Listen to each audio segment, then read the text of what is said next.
Hey, BC here for BC Nephro. Thanks for watching. I'm Dr. Brian Cronin, board certified nephrologist and clinical specialist in hypertension.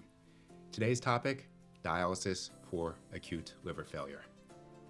Now, hepatic failure may be associated with acute kidney injury, and dialysis can be indicated in some of these situations, but that's not what we're going to get into today. Today, we're going to explore is a role for dialysis in acute liver failure, even if there is not associated kidney failure. But before we get into that, make sure you check out the other videos at this channel. Check out bcnephro.com, where you'll find articles not only on this topic, but on a wide range of nephrology subjects.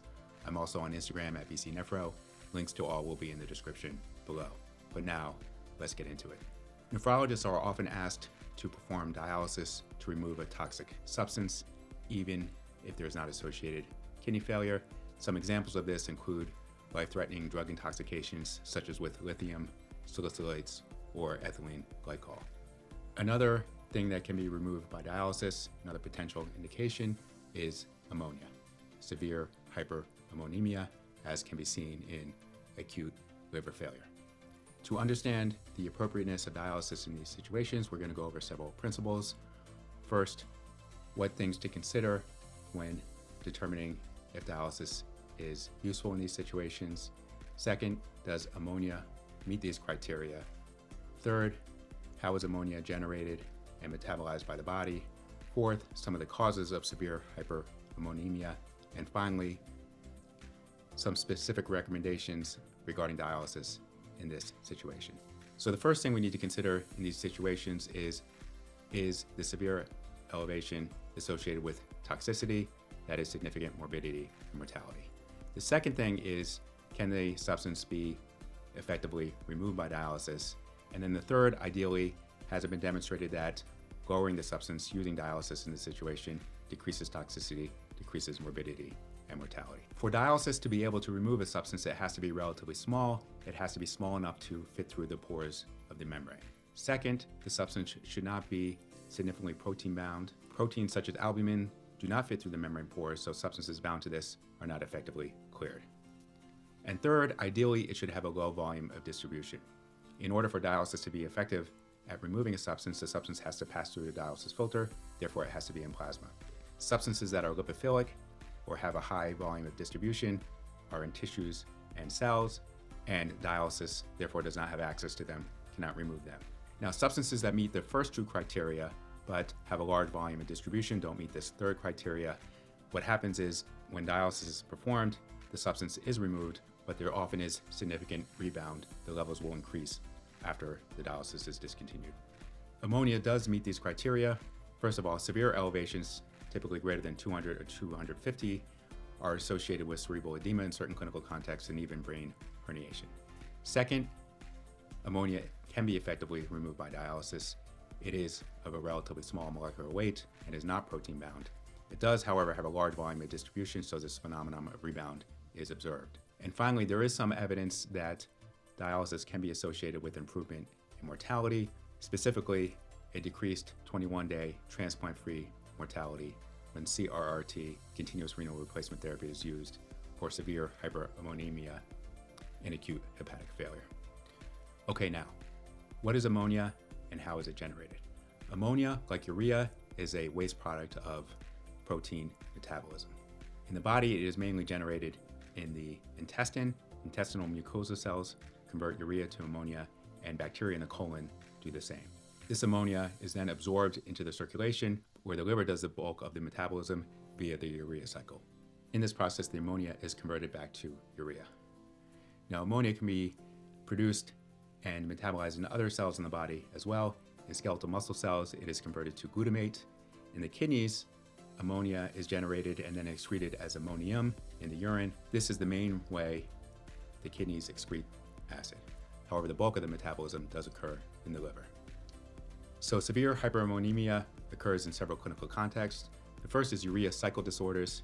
If there is a defect in one of the enzymes in the urea cycle, ammonia will not be converted to urea and the ammonia levels will increase.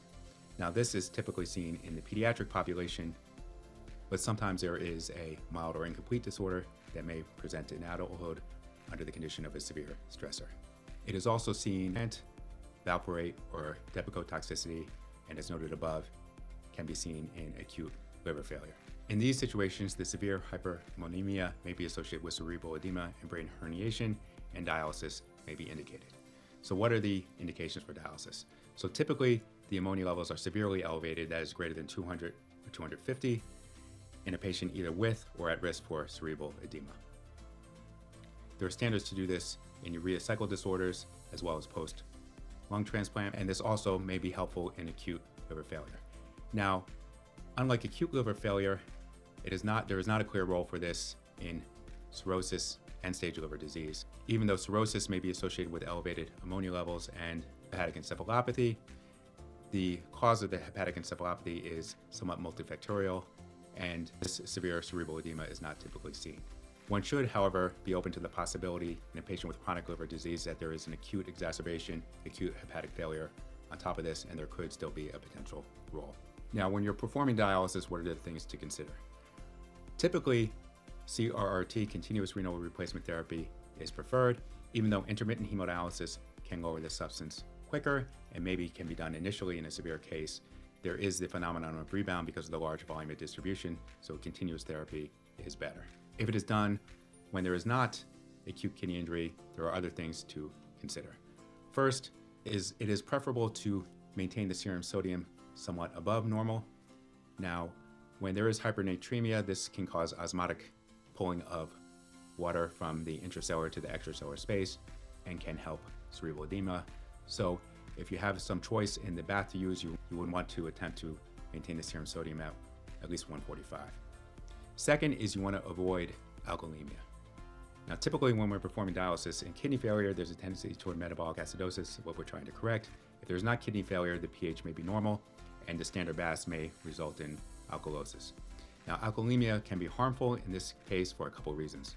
One is when there is alkalemia, the ammonia is in the ammonia form and less in the ammonium, NH4+ form, and the ammonia can be absorbed across the blood-brain barrier, where it can be absorbed into cells, increase glutamate production, and increase cerebral edema. Also, paradoxically, when a alkalemia is induced by dialysis, you can cause an intra-CNS acidosis. This is because there will be increased CO2 production, and the CO2 is more easily absorbed into this central nervous system, causing an acidosis. And when there is a CNS acidosis, there will be vasodilatation, worsening the cerebral edema.